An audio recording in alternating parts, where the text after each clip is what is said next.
Board of conciliation. पिछली video में हमारा टॉपिक चला हुआ था method of settlement of industrial dispute. उसमें हमने 3 मेथड पढ़े थे। सबसे पहला मेथड कॉन्सिलेशन का था, उसके अंदर 4 अथॉरिटी आती हैं। सबसे पहली वर्क कमेटी थी, सेकंड था कॉन्सिलेशन ऑफिसर। उन दोनों को पढ़ लिया। अब यहाँ पर थर्ड टाइप की अथॉरिटी आती है, बोर्ड ऑफ कॉन्सिलेशन। सबसे इंपॉर्टेंट बात यह है कि बोर्ड ऑफ कॉन्सिलेशन कब बनाया जाएगा। यहाँ पर बोर्ड ऑफ कॉन्सिलेशन से पहले काम होता है कॉन्सिलेशन ऑफिसर का, जो पिछली वीडियो में पढ़ा था। कॉन्सिलेशन ऑफिसर काम करते हैं, गवर्नमेंट ही कॉन्सिलेशन ऑफिसर अपॉइंट करती है। ये जब भी कोई डिस्प्यूट क्रिएट होता है उसको तुरंत सेटल डाउन करने की कोशिश करते हैं। अब वो डिस्प्यूट कॉन्सिलेशन ऑफिसर के द्वारा सोल्व हो भी सकता है और नहीं भी हो सकता। अगर कॉन्सिलेशन ऑफिसर से वो डिस्प्यूट सोल्व नहीं हुआ तो वो डिस्प्यूट आगे किसको रेफर किया जाएगा, वो किया जाएगा बोर्ड ऑफ कॉन्सिलेशन को। और बोर्ड ऑफ कॉन्सिलेशन गवर्नमेंट के द्वारा ही बनाया जाएगा। बोर्ड का काम तभी अराइज होगा जब इन्हें कोई भी केस या फिर डिस्प्यूट रेफर किया जाएगा। मतलब कि बोर्ड अपने आप से किसी डिस्प्यूट को सोल्व नहीं करेगा। अगर कोई डिस्प्यूट चल रहा है तो बोर्ड का काम नहीं है उसे डिस्प्यूट को सोल्व करना। बोर्ड उस डिस्प्यूट को तभी सोल्व करेगा जब इसे वो केस रेफर किया जाएगा, मतलब इसको वो केस दिया जाएगा, तब जाके ये उस केस को सोल्व करवाएगा। तो बोर्ड ऑफ कॉन्सिलेशन का कॉन्स्टिट्यूशन ये बनाया कैसे जाता है, ये इंडस्ट्रियल डिस्प्यूट एक्ट के 1947 के सेक्शन 5 के अकॉर्डिंग बनाया जाएगा। एप्रोप्रिएट गवर्नमेंट इसके के पास पावर है बोर्ड ऑफ कॉन्सिलेशन को कंडक्ट करने की। और जब भी बोर्ड ऑफ कॉन्सिलेशन बनाया जाएगा तो जो गवर्नमेंट है अपने ऑफिशियल गजट में इसकी नोटिफिकेशन देगी। इसको बनाने का मेन ऑब्जेक्टिव क्या है कि इंडस्ट्रियल के जो डिस्प्यूट होते हैं उनको सेटल डाउन करना। कंपोजिशन मतलब कि कौन कौन इसके मेंबर हो सकते हैं, कितने पर्सन काम करेंगे इसके अंदर। एक तो यहाँ पर चेयरमैन काम करेगा, क्योंकि ये बोर्ड है, बोर्ड के अंदर कोई ना कोई चेयरमैन है, कोई ना कोई हेड होता है यहाँ पर। तो एक तो यहाँ पर चेयरमैन काम करेगा जो इंडिपेंडेंट पर्सन होगा, और दूसरे हो सकते हैं मेंबर, 2 या 4 जितने भी मेंबर ठीक लगे उतने इसके अंदर मेंबर हो सकते हैं। और जो मेंबर कैसे होंगे, किस टाइप से अपॉइंट किए जाएंगे, जो भी स्ट्रगलिंग पार्टी है उनकी रिकमेंडेशन पर। मतलब कि जो भी दोनों पार्टीज हैं जिनके बीच में डिस्प्यूट हुआ है वो दोनों पार्टीज अपनी इच्छा से उन मेंबर को बताएगी कि ये पर्सन मेंबर हो सकते हैं।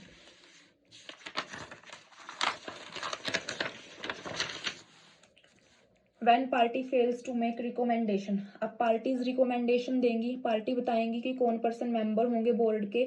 लेकिन अगर पार्टी नहीं बता पा रही कि कौन पर्सन मेंबर है बोर्ड के, पार्टी फेल हो जाती है ये चीज बताने में, जितना टाइम पीरियड दिया गया है। मतलब कि पार्टी को एक टाइम दिया जाता है, कितने टाइम के अंदर आपको बताना है कि कौन पर्सन मेंबर होंगे। तो यहाँ पर अगर पार्टी ने नहीं बताया तो यहाँ पर एप्रोप्रिएट गवर्नमेंट उन मेंबर्स को अपॉइंट करेगी अपनी मर्जी से।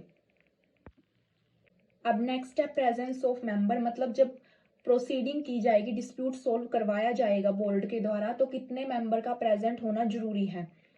तो यहाँ पर क्योरम ऑफ मेंबर्स होनी चाहिए, मतलब कि मेंबर्स का मेजोरिटी में होना चाहिए। अगर 3 मेंबर है मान लो उस बोर्ड के अंदर, तो 2 प्रेजेंट होंगे तो भी काम चल सकता है, क्योंकि मेजोरिटी है यहाँ पर। अगर 5 मेंबर है उनमें से 3 प्रेजेंट है तो तब भी काम चल सकता है, प्रोसीडिंग की जा सकती है। लेकिन अगर गवर्नमेंट कोई स्पेशल नोटिफिकेशन दे दे कि सारे मेंबर्स का भी प्रेजेंट होना जरूरी है और चेयरमैन का भी प्रेजेंट होना जरूरी है, तो बोर्ड तब तक काम नहीं कर सकता जब तक उसके अंदर सारे मेंबर ना आ जाए। मतलब चेयरमैन और जितने भी मेंबर हैं सारे प्रेजेंट नहीं होंगे अगर, तो बोर्ड काम नहीं कर सकता। वैसे काम कर सकता है, लेकिन अगर गवर्नमेंट नोटिफिकेशन देती है तो कोई भी पर्सन अगर प्रेजेंट नहीं है तो बोर्ड काम नहीं कर सकता। इस बोर्ड अ परमानेंट बॉडी, क्या जो ये बोर्ड है ये परमानेंट बॉडी है। बोर्ड तभी अपॉइंट किया जाता है जब डिस्प्यूट अराइज होता है, और डिस्प्यूट अराइज होने के बाद वो डिस्प्यूट बोर्ड को रेफर किया जाता है। बोर्ड का तभी काम होता है, वैसे इसका कोई काम नहीं होता। तो ये परमानेंट बॉडी नहीं है, ये डिस्प्यूट को सोल्व करने के लिए तुरंत बनाई जा सकती है। इसके बाद है अब रेफरेंस ऑफ डिस्प्यूट। बोर्ड तभी काम करेगा जब डिस्प्यूट उसको रेफर किया जाएगा। रेफर कैसे होगा, मान लो जिन पार्टीज के बीच में डिस्प्यूट हुआ था, सबसे पहले उन्होंने क्या किया, कॉन्सिलेशन ऑफिसर के थ्रू अपने डिस्प्यूट सोल्व करवाने की कोशिश की, लेकिन वहां पर उनका डिस्प्यूट सोल्व नहीं हुआ। पार्टी ये चाहती है कि हमारा डिस्प्यूट बोर्ड के थ्रू सोल्व हो, तो वो गवर्नमेंट को क्या करेंगी, एप्लीकेशन देंगी कि बोर्ड को कंडक्ट किया जाए और उनको हमारा डिस्प्यूट रेफर किया जाए। तो पार्टी जब अप्लाई करेंगी बोर्ड के लिए, तब गवर्नमेंट अगर सेटिस्फाई हो जाती है कि डिस्प्यूट बोर्ड के थ्रू सोल्व हो सकता है, गवर्नमेंट पूरी तरीके से सेटिस्फाई है, तब जाके गवर्नमेंट ऑर्डर देगी बोर्ड को कॉन्स्टिट्यूट करने का। और अगर जो डिस्प्यूट है एक बार बोर्ड के पास पहुंच गया तो ये मान लिया जाएगा कि वो डिस्प्यूट वहां पर बोर्ड के थ्रू सोल्व हो सकता है। तो इस केस में अगर वहां पर इंडस्ट्री में कोई भी स्ट्राइक या लॉकआउट चल रहा है पहले से, तो गवर्नमेंट ऑर्डर देगी उसको बंद करवाने का। मतलब कि अगर केस बोर्ड के पास पहुंच गया, रेफर कर दिया गया बोर्ड के पास, तो वहां पर गवर्नमेंट ऑर्डर देगी कि अगर कोई स्ट्राइक चल रही है इंडस्ट्री में तो उसे बंद करवाया जाए, अगर लॉकआउट चल रहा है तो उसे खुलवा दिया जाए, क्योंकि अब जो केस है वो बोर्ड के पास रेफर हो चुका है।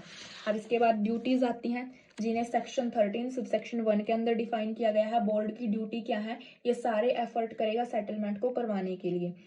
पूरी बिना देरी किए ये पूरी तरीके से अपनी इन्वेस्टिगेशन करेगा डिस्प्यूट की। इसके पास पावर होती है वो सभी काम करने की जिसके थ्रू ये सेटलमेंट कर सकता है। मतलब अगर इसे लगे कि कहीं पर जांच पड़ताल करनी है, किसी भी पर्सन से, किसी पार्टी से पूछताछ करनी है, तो ये सारे काम कर सकता है। और इसका काम तभी होगा अराइज जब इसको रेफरेंस दी जाएगी। यहाँ पर बोर्ड के केस में रेफरेंस वर्ड जरूरी है, सबसे ज्यादा जरूरी वर्ड है यहाँ पर रेफरेंस। मेन काम इसी का है, क्योंकि बोर्ड का काम तभी अराइज होगा जब रेफरेंस की दी जाएगी, इसको कोई भी डिस्प्यूट रेफर किया जाएगा। अब इसके बाद जो बोर्ड की सेकंड ड्यूटी है वो क्या है, अगर बोर्ड सेटलमेंट करवा देता है तो क्या करेगा, सेम वही इसकी ड्यूटी है, थोड़ी थोड़ी चेंज है बस, जैसे कॉन्सिलेशन ऑफिसर की थी। अगर बोर्ड सेटलमेंट करवा देता है तो इसे भी अपनी रिपोर्ट प्रिपेयर करके गवर्नमेंट को सबमिट करवानी होगी। और दूसरी चीज क्या थी, जिन पार्टीज के बीच में डिस्प्यूट हुआ है वो डिस्प्यूट सोल्व हो गया तो उनके साइन करवा के सेटलमेंट का मेमोरेंडम भी गवर्नमेंट को सेंड करना होगा। लेकिन अगर ये फेल हो जाता है डिस्प्यूट को सोल्व करवाने में, तब भी इसे रिपोर्ट फाइल करनी होगी अप्रोप्रिएट गवर्नमेंट को, और इसे पूरी प्रोसेस बतानी होगी कि इसने क्या क्या स्टेप्स लिए थे डिस्प्यूट को सोल्व करवाने के लिए, किन फैक्ट्स या सर्कमस्टांसेस की वजह से डिस्प्यूट सोल्व नहीं हुआ, इसके पीछे का रीजन क्या था। दोनों पार्टीज की जो भी स्टेटमेंट होती है वो भी इसे सेंड करनी होगी रिपोर्ट के साथ, अगर ये फेल हो जाता है सेटलमेंट करवाने में। अब time period for submitting a report, report तो दोनों कंडीशन में ही सबमिट करवानी होगी, चाहे डिस्प्यूट सोल्व हो गया हो या फिर ना हो गया हो, दोनों कंडीशन में रिपोर्ट सबमिट करवानी होगी। लेकिन उसका टाइम पीरियड क्या होगा, 2 month from the date on which the dispute is refer to it. यानी कि जब डिस्प्यूट रेफर हुआ है बोर्ड के पास तो उसके 2 महीने के अंदर अंदर रिपोर्ट गवर्नमेंट को सबमिट करवानी होगी, या फिर ये टाइम पीरियड कम भी हो सकता है अगर गवर्नमेंट बोलेगी तो। और अगर इस टाइम पीरियड को एक्सटेंड करवाना है, 2 महीने से ज्यादा का बढ़वाना है, तो पार्टीज के द्वारा क्या किया जाएगा, एप्लीकेशन दी जाएगी अप्रोप्रिएट गवर्नमेंट को, और अगर गवर्नमेंट सेटिस्फाई हो जाती है रिपोर्ट से तो वो इस टाइम पीरियड को एक्सटेंड कर सकती है। अब यहाँ हमने सेकंड अथॉरिटी थी कॉन्सिलेशन ऑफिसर और थर्ड बोर्ड ऑफ कॉन्सिलेशन दोनों पढ़ा, और दोनों की जो ड्यूटीज हैं थोड़ी थोड़ी सेम है। तो अब इनके बीच में डिफरेंस पढ़ लेते हैं कि मेन डिफरेंस क्या है कॉन्सिलेशन ऑफिसर और बोर्ड ऑफ कॉन्सिलेशन के बीच में। कॉन्सिलेशन ऑफिसर क्या है, एक इंडिविजुअल पब्लिक सर्वेंट होता है, लेकिन बोर्ड ऑफ कॉन्सिलेशन, बोर्ड से ही पता चल गया, यहाँ पर ऑफिसर वर्ड लिखा है मतलब कोई इंडिविजुअल पर्सन आएगा, और यहाँ पर बोर्ड वर्ड लिखा हुआ है मतलब कि इसके अंदर कई मेंबर होंगे, एक चेयरमैन होगा, उसके बाद 3 4 5 जितने भी मेंबर होंगे वो हो सकते हैं। जो कॉन्सिलेशन ऑफिसर है वो स्पेसिफाइड एरिया या फिर स्पेसिफाइड इंडस्ट्री के लिए अपॉइंट किया जाता है, लेकिन बोर्ड के बारे में ऐसा कोई प्रोविजन नहीं है। कॉन्सिलेशन ऑफिसर जब भी कोई डिस्प्यूट होता है इंडस्ट्री के अंदर तभी अपना काम स्टार्ट कर देता है, इसे रेफरेंस की जरूरत नहीं होती, परमिशन लेने की जरूरत नहीं होती। कॉन्सिलेशन ऑफिसर का काम तभी अराइज हो जाता है जब डिस्प्यूट अराइज होता है, लेकिन बोर्ड अपना काम तभी करेगा जब कॉन्सिलेशन ऑफिसर से मान लो वो डिस्प्यूट सोल्व नहीं हुआ और वो डिस्प्यूट रेफर किया गया है बोर्ड को, बोर्ड के पास वो डिस्प्यूट आया है, तभी जाके बोर्ड उसको सेटल करेगा। और जो रिपोर्ट सबमिट करने का टाइम होता है कॉन्सिलेशन ऑफिसर के पास 14 दिन का होता है, और बोर्ड ऑफ कॉन्सिलेशन के पास 2 महीने का होता है। कॉन्सिलेशन ऑफिसर के पास पावर कम होती है, लेकिन बोर्ड ऑफ कॉन्सिलेशन के पास पावर ज्यादा होती है। अब जो नेक्स्ट फोर्थ जो है अथॉरिटी वो है court of inquiry. Court of inquiry कैसे बनाई जाएगी, इसे सेक्शन 6 के अकॉर्डिंग बनाया जाएगा, अप्रोप्रिएट गवर्नमेंट ही इसे बनाएगी, इसी के पास पावर है कोर्ट ऑफ इंक्वायरी को कंडक्ट करने की या कॉन्स्टिट्यूट करने की। अब इसके बाद जो कोर्ट ऑफ इंक्वायरी है किसी भी टाइम पर, मतलब कि जब भी लगे गवर्नमेंट को ठीक लगे तब इसे कॉन्स्टिट्यूट किया जा सकता है, ये परमानेंट बॉडी नहीं है, मतलब ये किसी एक स्पेशल काम को करने के लिए, किसी स्पेशल डिस्प्यूट को सोल्व करने के लिए बनाई जा सकती है, परमानेंटली इसे नहीं बनाया जा सकता। और जब भी कोर्ट ऑफ इंक्वायरी की जाएगी तो गवर्नमेंट इसे अपने ऑफिशियल गजट में नोटिफिकेशन देगी। कोर्ट ऑफ इंक्वायरी के अंदर जो पर्सन होंगे वो इंडिपेंडेंट पर्सन होंगे, एक या एक से ज़्यादा हो सकते हैं। लेकिन अगर एक से ज़्यादा मेंबर हैं, इंडिपेंडेंट पर्सन है कोर्ट ऑफ इंक्वायरी के अंदर, तो उनमें से एक पर्सन को चेयरमैन अपॉइंट किया जा सकता है। इसके बाद बात होगी क्योरम की। क्योरम मतलब कि कितने मेंबर का प्रेजेंट होना जरूरी है डिस्प्यूट को सोल्व करवाने के लिए। जो कोर्ट ऑफ इंक्वायरी के मेंबर हैं उनमें से मतलब कि सब, अगर गवर्नमेंट अपना नोटिफिकेशन देती है कि सभी मेंबर की प्रेजेंट होना जरूरी है, तो सभी का वहां पर मैंडेटरी है प्रेजेंट होना। अगर कोई एक मेंबर भी प्रेजेंट नहीं होगा तो कोर्ट अपना काम नहीं कर सकती, अगर गवर्नमेंट नोटिफिकेशन देती है। लेकिन अगर गवर्नमेंट ने नोटिफिकेशन नहीं दिया तो मेजोरिटी होगी जो मेंबर की, उनके थ्रू ही पूरी जो डिस्प्यूट है उसको सोल्व करवाया जा सकता है। इसके बाद ड्यूटीज हैं। ड्यूटीज को सेक्शन 14 के अंदर डिफाइन किया गया है। कोर्ट ऑफ इंक्वायरी वर्ड लिखा गया है यहाँ पर। कौन सी अथॉरिटी है ये? Court of inquiry. तो इसकी ड्यूटी क्या होती है? पूरे मैटर की इंक्वायरी करना, जो भी मैटर इसको रेफर किया गया है उसकी इंक्वायरी करना, अप्रोप्रिएट गवर्नमेंट को रिपोर्ट सबमिट करना। जो ये रिपोर्ट होती है ये ऑर्डिनरी रिपोर्ट होती है, जो विद इन 6 मंथ इंक्वायरी के कमेंस होने से, मतलब कि जब इंक्वायरी की गई है उसके 6 महीने के अंदर अंदर उस रिपोर्ट को सबमिट करवाना जरूरी है।